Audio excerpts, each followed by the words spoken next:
قرآن مجید میں اللہ کریم نے فرمایا شہر رمضان الذی انزل فیہ القرآن، فرمایا رمضان کا وہ مہینہ ہے جس میں ہم نے قرآن مجید کو نازل فرمایا ہے۔ رمضان المبارک اللہ تبارک و تعالیٰ کے پسندیدہ ایام میں سے وہ خوبصورت ایام کا مجموعہ ہے جس میں اللہ اپنے بندوں پر زیادہ مہربانی فرماتا ہے۔ ہمارے ہاں بہت ساری چیزوں کو سن کے اور بہت سارے معاملات کو دیکھ کے ہم سمجھتے ہیں کہ یہ روٹین کی بات ہے، ہر سال روزے آتے ہیں، ہر سال رکھنے ہوتے ہیں۔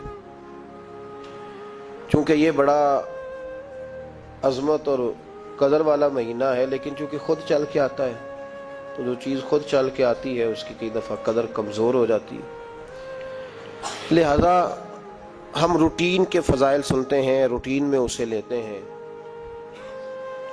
میرے عزیز، ہماری محافل جب ہوتی ہیں نا، محافل تو ان میں نقیب محفل ہوتا ہے، اسٹیج سیکرٹری بھی لوگ اس کو کہتے ہیں اور بھی کئی ناموں سے پکارتے ہیں۔ وہ آنے والے شخصیت کا تعارف کراتا ہے، کہتا ہے کہ فلاں صاحب آنے والے ہیں، پھر یہ بھی کہتا ہے کہ وہ بڑے اچھے ہیں، بڑے خوبصورت بولتے ہیں، اب میں فلاں قاری صاحب کو دعوت دینے لگا ہوں۔ قاری صاحب جو ہیں وہ بڑی اچھی تلاوت کرتے ہیں، بڑی اچھی ان کی آواز ہے اور بڑا اچھا ان کا لہجہ ہے، وہ تعارف کرا رہا ہوتا ہے۔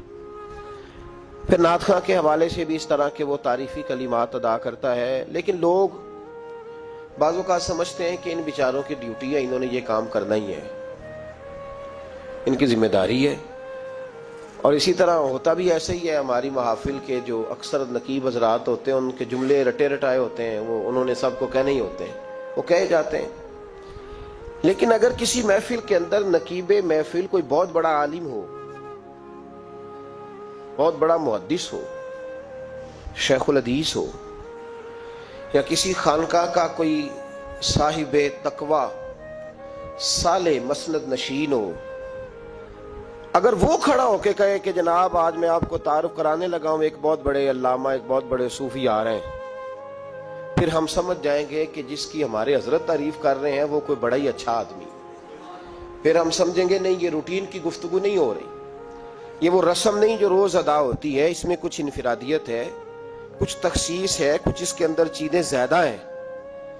وہ پھر انفرادی طور پر ہم تھوڑا سا اس کو زیادہ درجہ دیں گے، نہیں حضرت جی کہہ رہے تھے آج میں نے قبلہ سے سنا ہے، آج فلاں شیخ اور صوفی نے فلاں کی تعریف کیا تو بات کچھ زیادہ ہوگی۔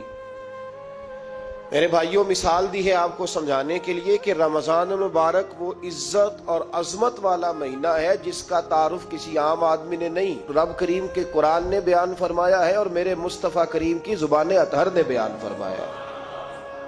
لیکن آنے سے پہلے بخاری مسلم میں حدیث ہے، حضرت سلمان فارسی رضی اللہ تعالیٰ عنہ کہتے ہیں رمضان شروع ہونے سے پہلے نبی پاک نے ہمیں مسجد میں بلایا اور خطبہ ارشاد فرمایا باقاعدہ، اور ارشاد فرمایا لوگوں تم پر ایک مہینہ آنے والا ہے جس میں اللہ اپنے بندوں پر خاص قسم کی رحمتوں کا نزول فرماتا ہے۔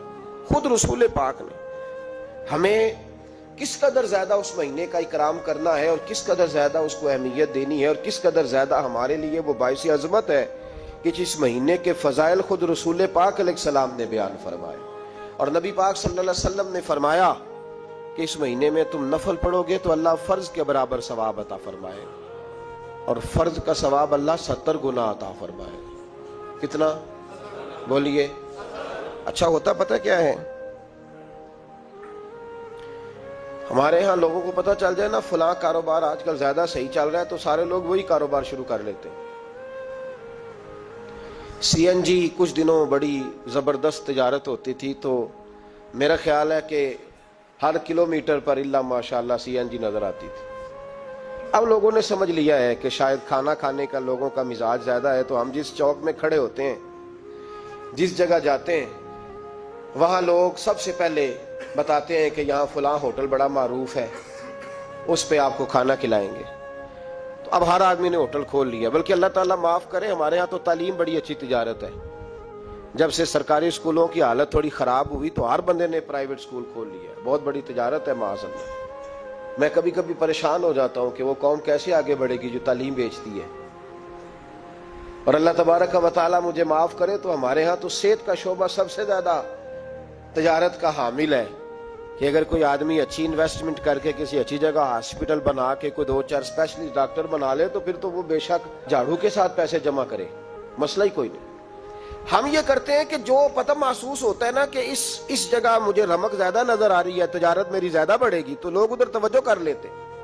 او خدا کے بندو، صحابہ کا مزاج یہ تھا کہ جہاں انہیں پتہ چلتا تھا نا اس نیکی کا ثواب زیادہ ہے